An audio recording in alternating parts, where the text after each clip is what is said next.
Chicago, for better or worse, the epitome of the modern city. For good or ill, the face of the 20th century, a man-made geometric landscape of glass, concrete and steel.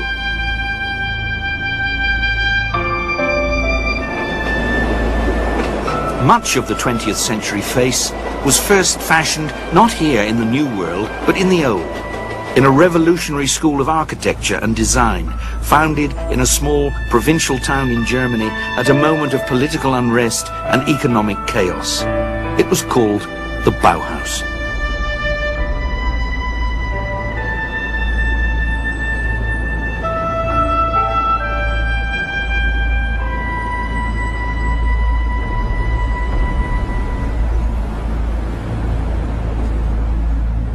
The Bauhaus meant something to everybody.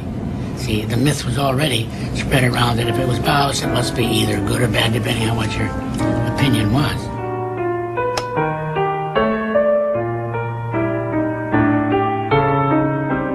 Ja, am Bauhaus verdichteten sich tatsächlich viele Avantgarde-Ideen, viele auch revolutionäre Ideen der 20er Jahre. Es gab einfach in ganz Europa keine Kunsthochschule, die so komprimiert die Neuerungen tatsächlich in die Praxis überführt haben. Etwas ganz anderes bewirkt als alle Kunstschulen und alle technischen Hochschulen. Es hat nach einem Weg gesucht, wie man mit dem Leben ästhetisch fertig wird.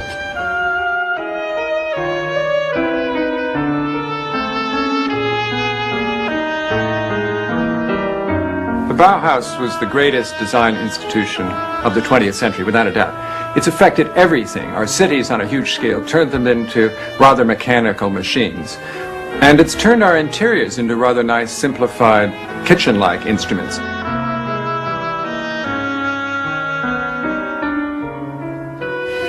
Die Kontribution des Bauhaus bestand darin, dass wir, was ich nennen möchte, eine optische Wissenschaft sammelten.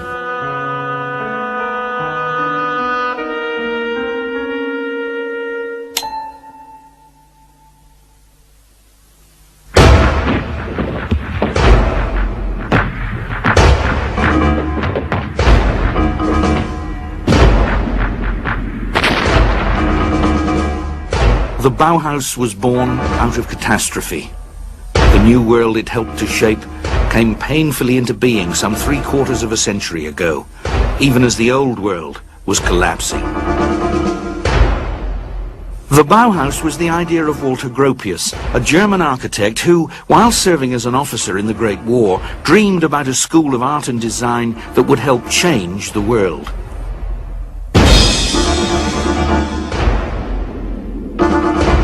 The nightmare of war, the mechanized slaughter, made Gropius long for a world in which the machine would be tamed for the benefit of man. Well, I still remember when I came out of the First World War, and there was one moment in my life which I do not forget, that all of a sudden I became aware that I would have to take part in something completely new, which would change the conditions I had been living in before. When I think of the beginning of my life, there had been utopian ideas and nobody thought that they might become reality, but they have become reality today.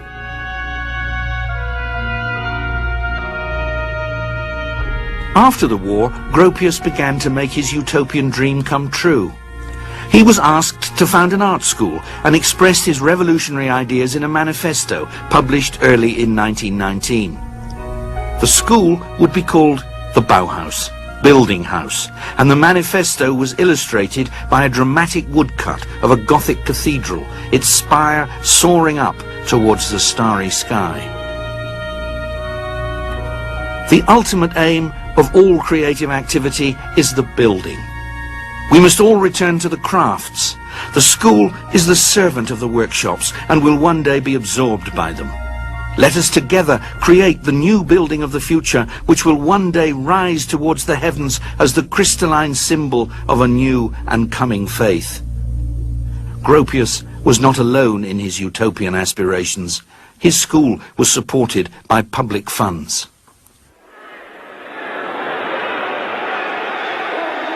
The revolutionary tone of the Bauhaus Manifesto echoed the spirit of the times. The Soviet Revolution and the German mutinies it inspired helped end the war. The armistice and abdication of the Kaiser were followed by an abortive communist revolution in Germany and the declaration of a republic from the balcony of the Royal Palace in Berlin.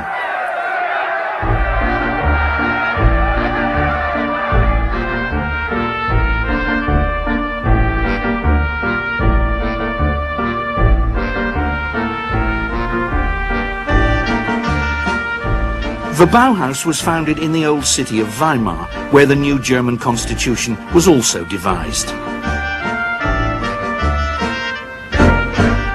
While the Bauhaus began work, the politicians debated in a theatre half a mile away. They met there because Weimar was less troubled by rioting than Berlin, and because Weimar, once the home of the writers Goethe and Schiller, was regarded as the cultural heart of the nation. In these two buildings, a revolution in art education took place. It was a revolution which gave us the method of workshop-based training used in many schools of art and craft today.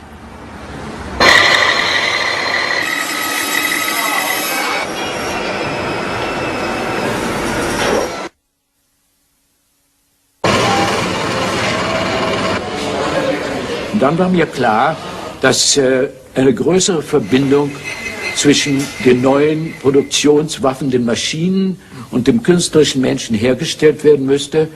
Und folgedessen habe ich Werkstätten errichtet, in denen die Leute von zwei Seiten erzogen wurden. Einmal vom Künstlerischen und vom anderen vom Handwerklichen. Es ist oft missverstanden worden, dass das auf Handwerk aufgebaut war. Das war aber eine Zelle der Vorbereitung. Man kann nicht eine Maschine verstehen, bevor man nicht die Handwerkszeuge verstanden hat. So the backbone of the Bauhaus in Weimar was its workshops, where the students, known as apprentices, acquired their skills not by designing on paper, but by actually making things. Chairs and other types of furniture in wood, for example, bookbindings, stained glass, implements in glass and metal, fabrics or ceramics. A major innovation at the Bauhaus was that craft skills were taught by master craftsmen, while aesthetic inspiration came from artists.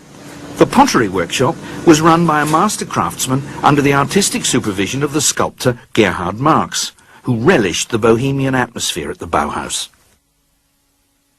Wirklich, da war Leben, und zwar künstlerisches Leben.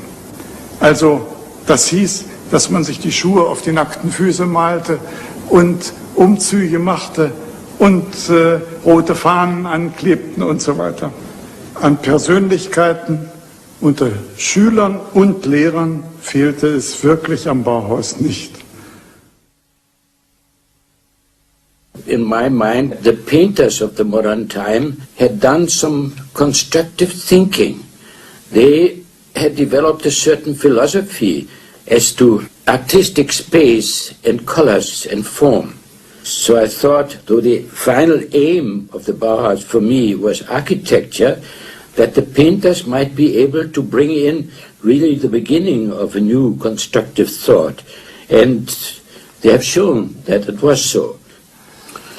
We have to pull the whole thing together. We have to destroy these separations between painting and sculpture and architecture and design and so on. It is all one. Gropius didn't employ just any artists in his search for teachers who could think constructively. On the Bauhaus staff were some of the most original painters of the age. There was the Swiss Paul Klee, a mystic, as gifted a violinist as he was an artist.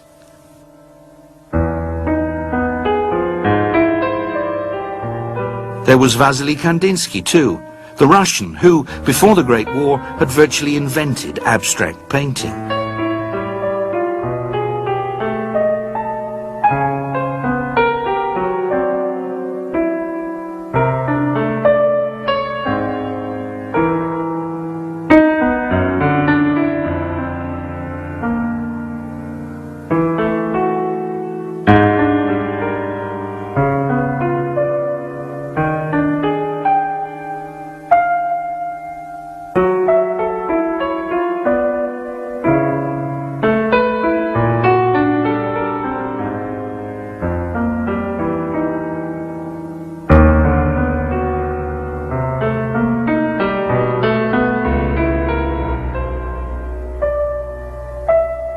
He was now developing a visual language consisting of triangles, circles and squares, expressive textures and dynamically moving lines. Kandinsky's compositions made no reference to nature. They were shaped by the way he felt.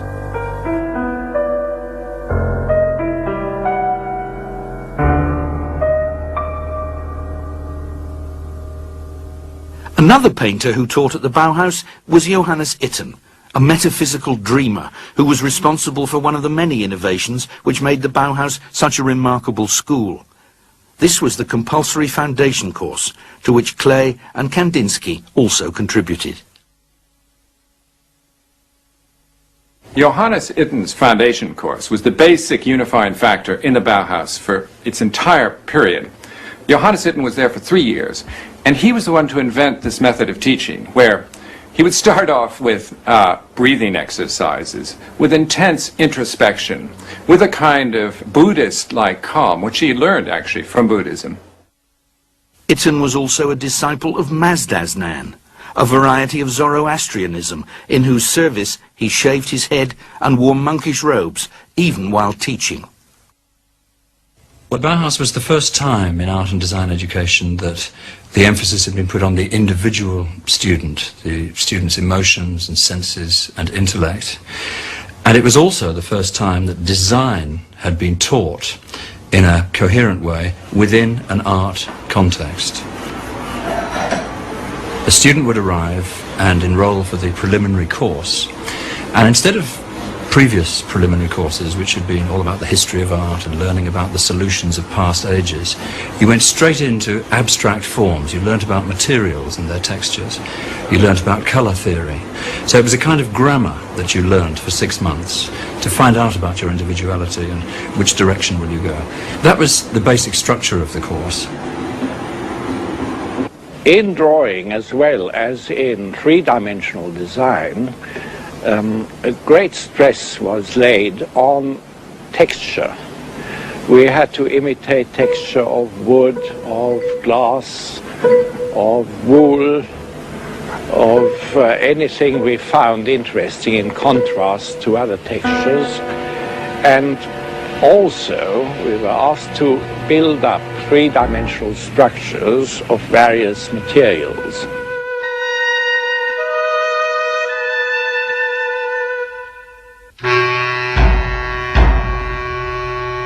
Since it was a depression, a period when they had no money, you had to work with what was at hand. So you would say to the students, go out to the junkyard and pick up from the scrap heap where you can, and then try to find out what's in the materials, in the nature of materials.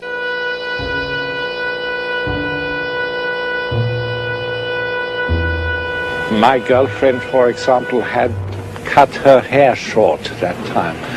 So I used some of her hair for a combination of things which I had found and built up into a three-dimensional structure.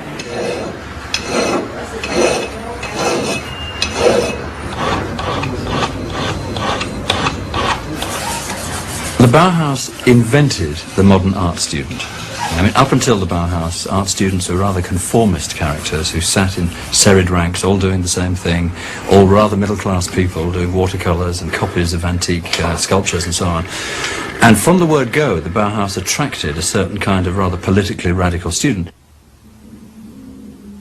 I was a student, only 16 years old at that time, and I liked it at the Bauhaus because it's so incredibly free, and I could do whatever I liked at the Bauhaus, anything you liked. My little group went to the theater, and there was a statue of Goethe and Schiller, and we painted Goethe and Schiller red. The students were always doing these things, and I was amongst them. By 1920, the local inhabitants of Weimar are already complaining that they dress in this outlandish way. They dress like beggars, nude bathing at midnight, strange music at weekends. Because it was residential, they have these wonderful parties and theatre events and things at weekends. So, you know, your long-haired radical art student begins with the Bauhaus. So that's one aspect of it that made the locals very uneasy, I think. When Gropius opened the school in Weimar, he said that he wanted everyone who applied to have a chance to get in. He said there was to be no deference to ladies. As far as work is concerned, we are all craftsmen. One of the problems, of course, was that many, many women applied, far too many as far as he was concerned. So after a year, he had to begin to segregate them and put them into various workshops because he felt that metalwork and furniture was too difficult for women to be doing. So they were directed into the pottery workshop and into the bookbinding workshop and into the weaving workshop, which means, of course, they are stereotyped to a certain extent into doing what was considered to be women's work. Weaving is women's work. And obviously art can move into textile design and weaving more comfortably, perhaps, than more formal preoccupations. So that in the early years, the designers in textiles are producing these magnificent weaves, tapestries, which are there to be hung on walls.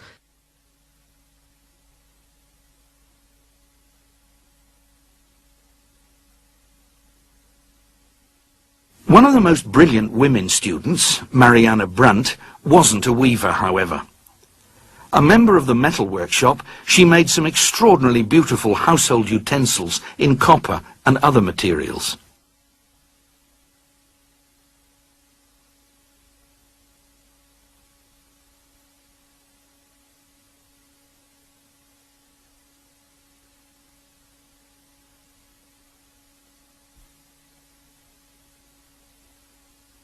By the time Brandt was producing her characteristically refined and functional objects, the Bauhaus workshops had begun to move away from individually crafted pieces towards products made as prototypes with later industrial manufacture and a mass market in mind. Elegant, simple pieces are the forerunners of what today passes in every home for good, thoroughly modern design. Then they seemed startlingly plain. Everyday objects like tea infusers were designed in terms of their function and the need for mass production. Some products were already being manufactured in series by the Bauhaus workshops. A chess set with pieces signalling the way they moved across the board sold well. A cradle consisting only of triangles, circles and rectangles in the primary colours remained unique. A range of wooden toys made up of separate, brightly coloured elements is still on sale today. The design of many of these products was closely linked to foundation course teaching, in which there was an emphasis on colour and geometry. In the foundation course, attempts were made to subject form and colour to scientific laws. Kandinsky taught that the primary forms, the circle, the square, the triangle, represent and convey qualities identical to those inherent in the primary colours, blue, red and yellow. Primary colours and shapes also inspired the productions of the Bauhaus theatre workshop. Theatre was central to Bauhaus teaching because it provided a way of bringing several artistic forms into an intimate and expressive unity.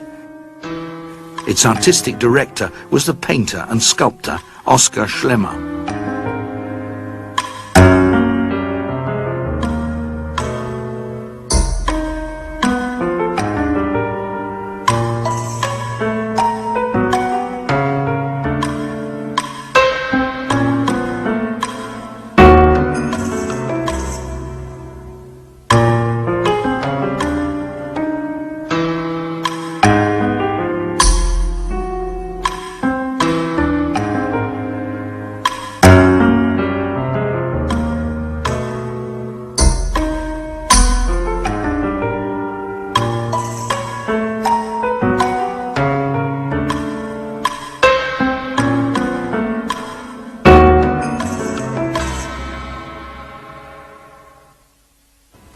Ich halte die Bühnenwerkstatt des Bauhauses für eine der wichtigsten, zentralen Punkte dieser Institution, weil sie am deutlichsten den Gemeinschaftsgedanken in die Tat umgesetzt haben.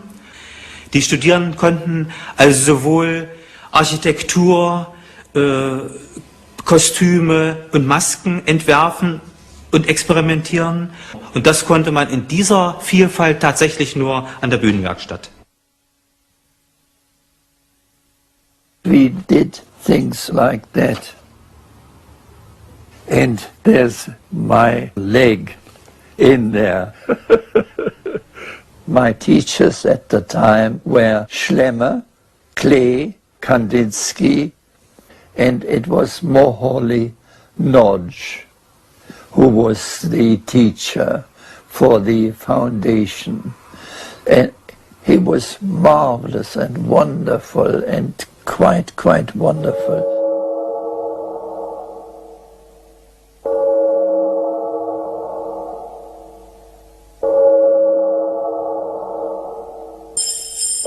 Laszlo Moholy-Nagy was a Hungarian constructivist and the master of many media. He took over the foundation course in 1923, sweeping away Itten's metaphysics and mysticism, replacing them with the mystique of the machine. Moholy-Nagy was an extremely lively personality. He was almost childlike in his interest that everything new which came up in techniques and so on electrified him. He went right after that. He was an experimental fellow. He tried everything out himself. He was perhaps the closest friend of mine in the Bauhaus, and we influenced each other quite a bit.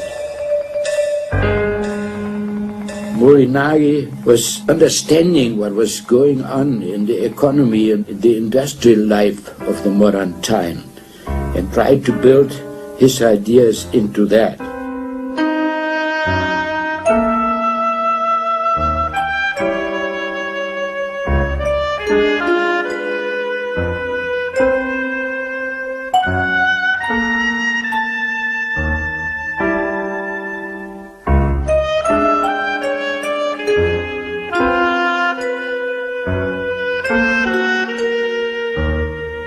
The new foundation course was also taught by Joseph Albers, who came to the Bauhaus as a student in 1919 and became the first graduate to teach there.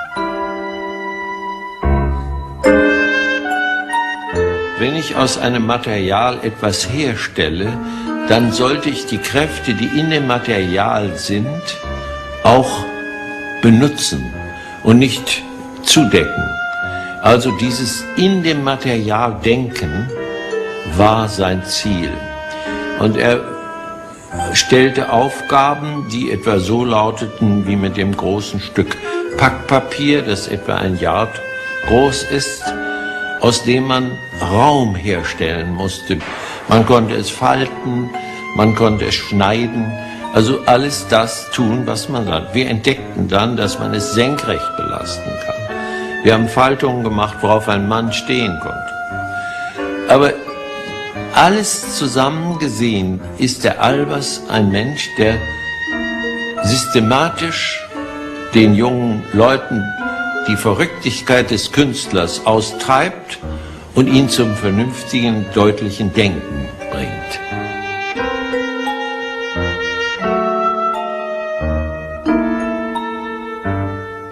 The paper constructions made under Albers' supervision trained the students to think not so much like artists as engineers.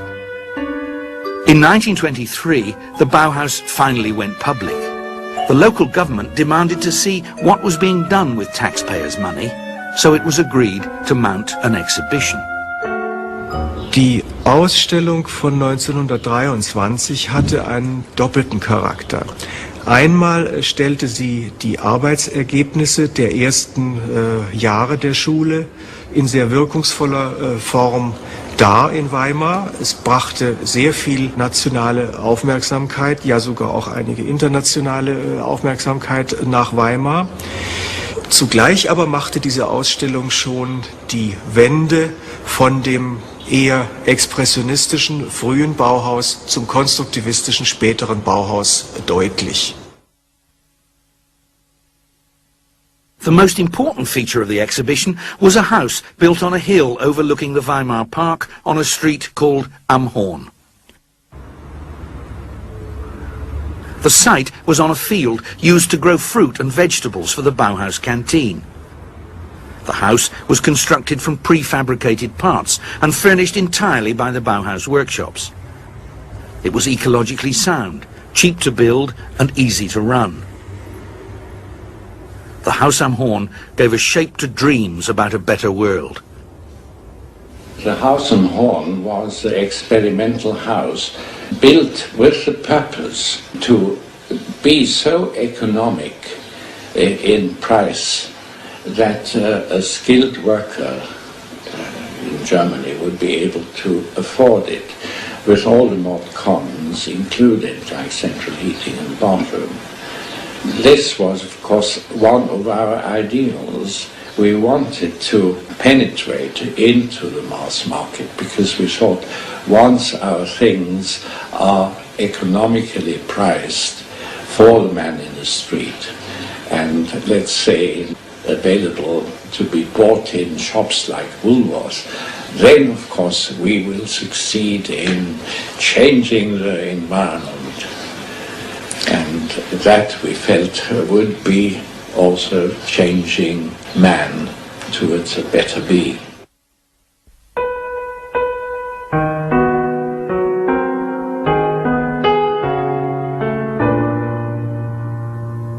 They designed a kitchen which is a laboratory for cooking.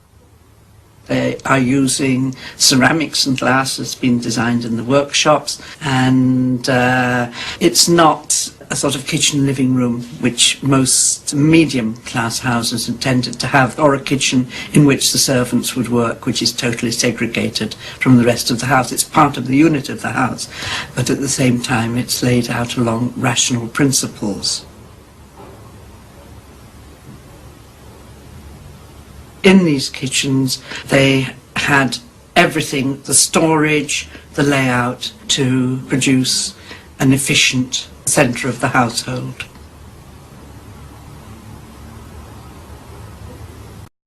The kitchen is remarkable in that it's a very early expression of American ideas of household management.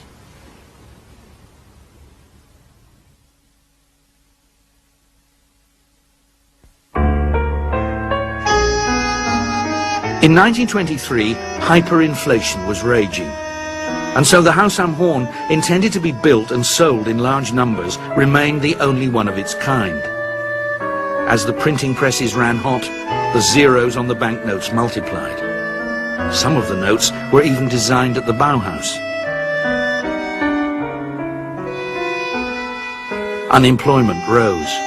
Radical politics flourished. The Bauhaus had never been popular in Weimar. Now, increasingly branded communist, its future in a reactionary city looked bleak. The politics was all left-wing. Some of them were communists, and shouting it about, and I was doing it myself. And the Weimar citizens spat down the pavement because we were the enemy. Even that time there were Nazi marching through the Weimar streets protesting against communists. Die nationalsozialistische Welle kam zuerst sehr stark hoch in Thüringen. Und wie es ja leider war, auch künstlerische Dinge wurden zum Spielball in der Politik benutzt. Und so war es also ein Kampf der Parteien. Und wie diese nationalsozialistische, damals völkische Partei stärker wurde in Weimar, wurde uns der Dampf abgeschnitten.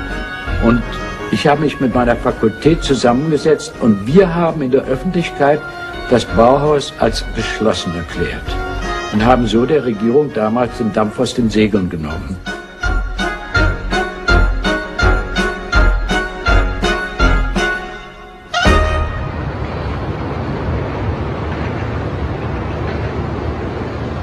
In 1925, the Bauhaus reopened in Dessau.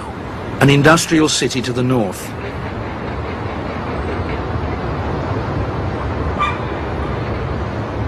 Dessau was politically more liberal than Weimar.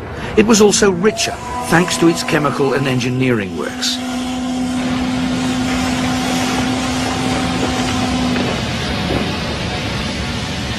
Junkers, one of the world's most advanced aircraft manufacturers, had its headquarters there. Since the Bauhaus workshops were now designing for industrial manufacture and mass production, Dessau seemed like its natural home. There was money for a huge school building which Gropius designed.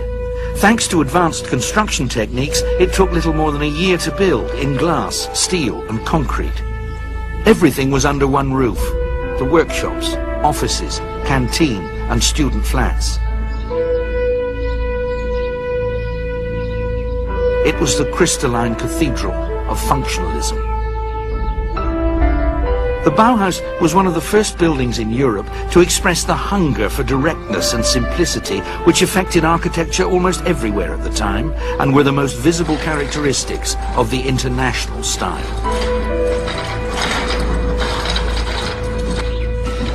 Es ist in seiner Anmutung ein kristallines, klares, wunderschönes Gebäude, ein Musterbeispiel für Konstruktivismus.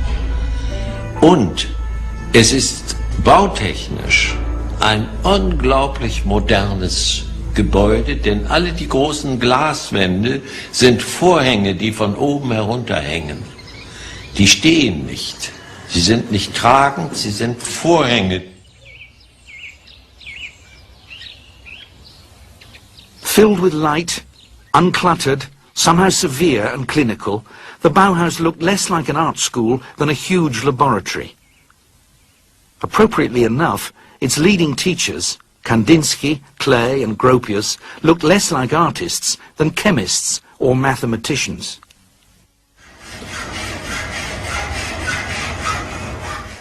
The workshops designed and manufactured all the furniture and fittings for the new building. They were elegantly plain, intensely rational, and made by machines in new materials. In the workshops, handicraft yielded totally to design for industrial manufacture. Modern life demanded modern methods and materials. In furniture, metal replaced wood. Screws, glue and dovetail joints were superseded by welding. Chairs, intended for the small functional interiors of modern dwellings, followed the principles not of aesthetics but engineering. They were inspired not by the bulky, ornate furniture of the past, but by cars, aeroplanes and racing bicycles.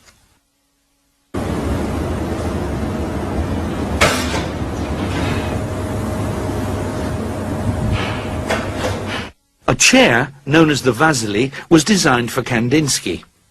Strips of leather were stretched over a cantilevered welded construction of chrome-plated tubular steel. Light, visually arresting and economical to manufacture, it occupies very little space and looks as though it takes up even less. Created by Marcel Breuer, it's one of the archetypes of modern furniture and one of the icons of the age.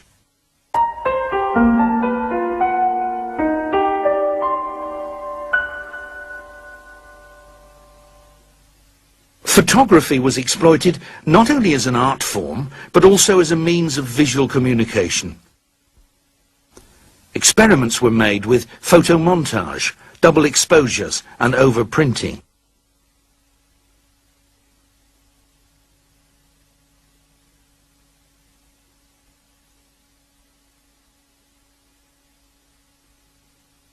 Typography and graphic design made commanding statements, bright, bold, simple, and devoid of every kind of decoration. Even serifs were banned. Typefaces and layouts were rethought in terms of optics and communication theory. So were advertising and display. All traditional solutions were ignored. Everything was possible. The face of the 20th century was designed, manufactured, and staged at the Dessau Bauhaus. Sehen Sie mal, dieses Zentrum da mit der Bühne und der Kantine. Stellen Sie sich vor, dort wird moderne Musik gemacht und dann sitzen bei den Zuhörern Klee und Kandinsky neben den Studenten und hören die neuesten modernen Musikfolgen aus dem Konservatorium von Leipzig. Aber es war auch so, dass bei der Kantine manchmal die Wände aufgeschoben wurden und dann tanzte dort ein Maskentanz von Schlemmer.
Es waren richtig gehende Feste.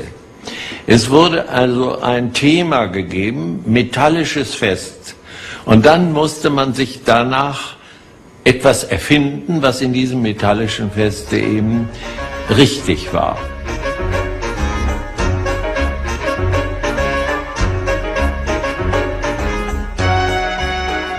Und die Bauhaus-Band war so ein Zwie zwischen Dixieland und, sagen wir mal, ja, so ein bisschen hat Hindemith auch damit hineingefunkt mit seinem elektrischen Klavier.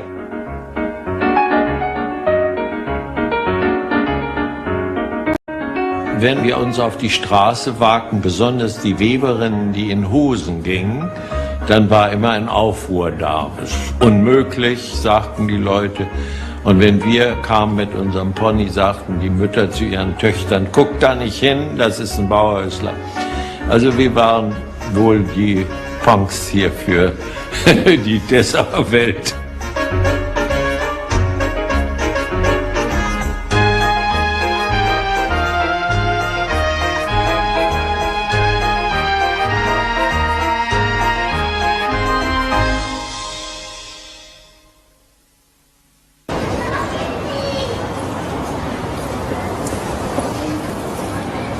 The biggest change at the Dessau Bauhaus was the introduction of an architecture department.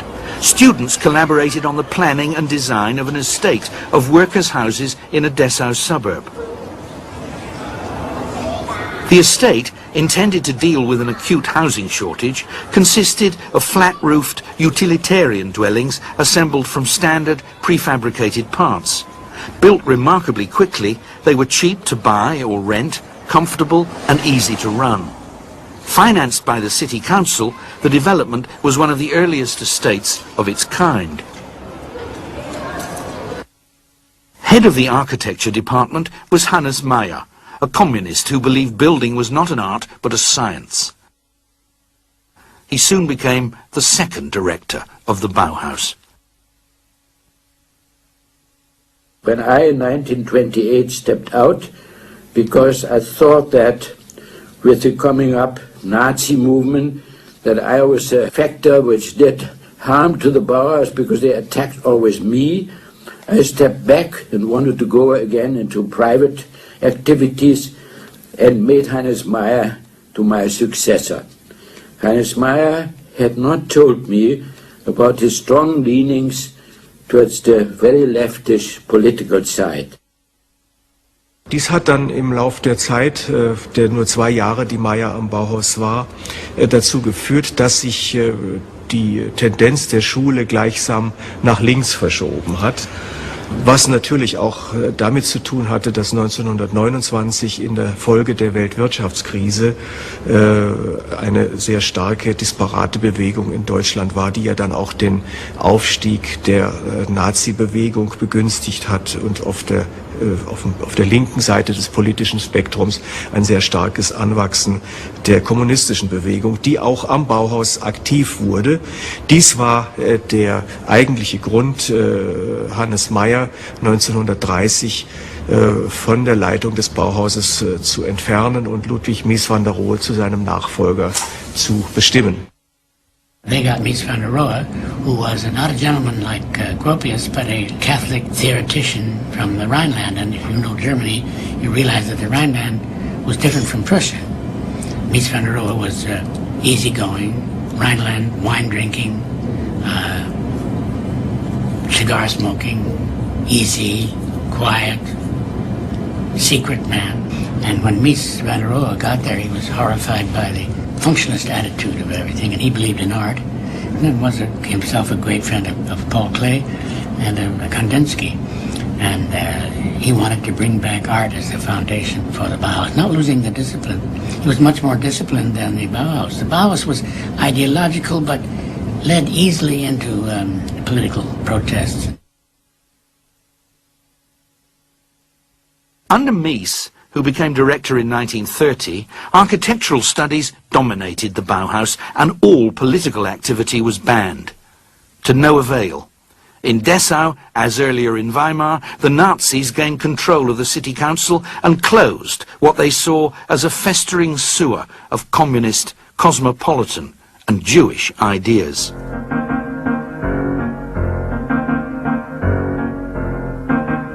Sie nannten uns Kulturbolschewisten. Also alles, was bolschewistisch war, war ja kommunistisch, war also böse.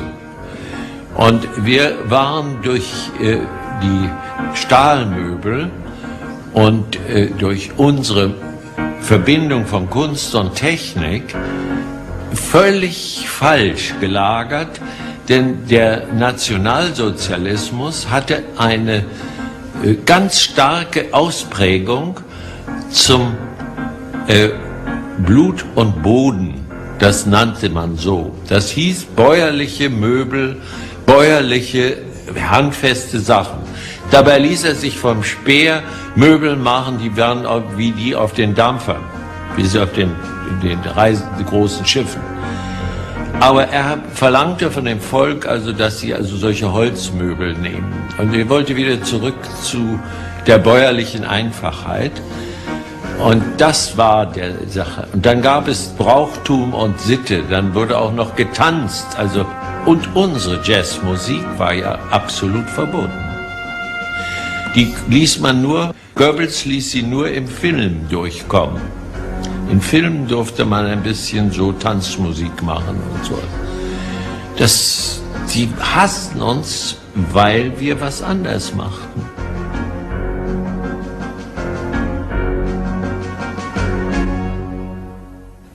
People said, oh, these objects in themselves, they're radical, they're modernist, they scare ye olde Nazi aesthetic.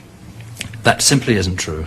Bauhaus artifacts were on sale throughout the 1930s in Germany. In shop windows, you'd have a Marianne Brandt kettle next door, a teapot next door to Nazi swastikas and souvenirs of the regime. There's even a famous postcard of Hitler reclining in a tubular steel chair.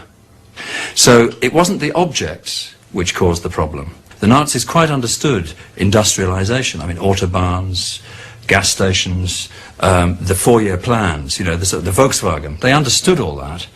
It was the teachers and the students. And it was that image of the Bauhaus that got them into trouble.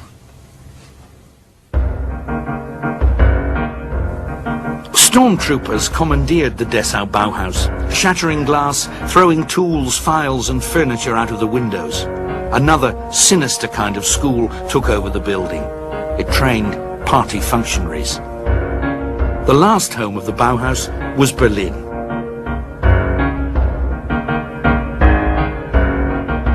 when it moved into Berlin, its final phase, it was extremely depressing place to work. It moved into a factory. The idealism went, and the masters at the Bauhaus said, ultimately, let's close it down. On the 11th of April 1933, police arrived with trucks, closed the building and took some of the students away.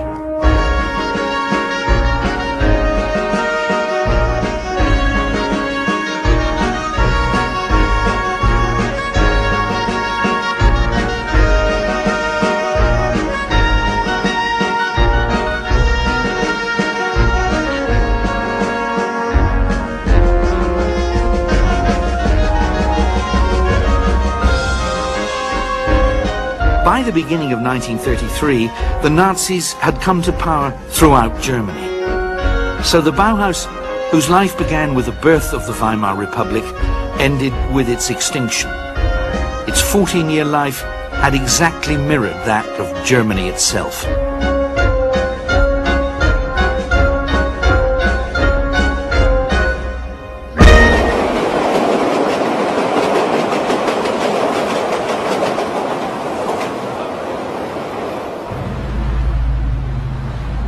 The Bauhaus died in Germany, but its teachers and students spread out throughout the free world, taking their ideas and convictions with them.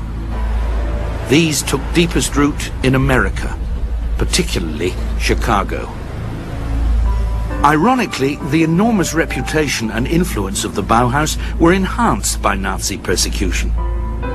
Transplanted to the New World, the Bauhaus idea proved more fertile than ever. Thanks to the presence there of Gropius, Mies van der Rohe, Moholy Nagy, Albers and many other former members of the Bauhaus, the American city became the architectural proving ground for the industrialized world. Not only the definitive face of the 20th century in architecture and design, but still a crystalline vision of the future.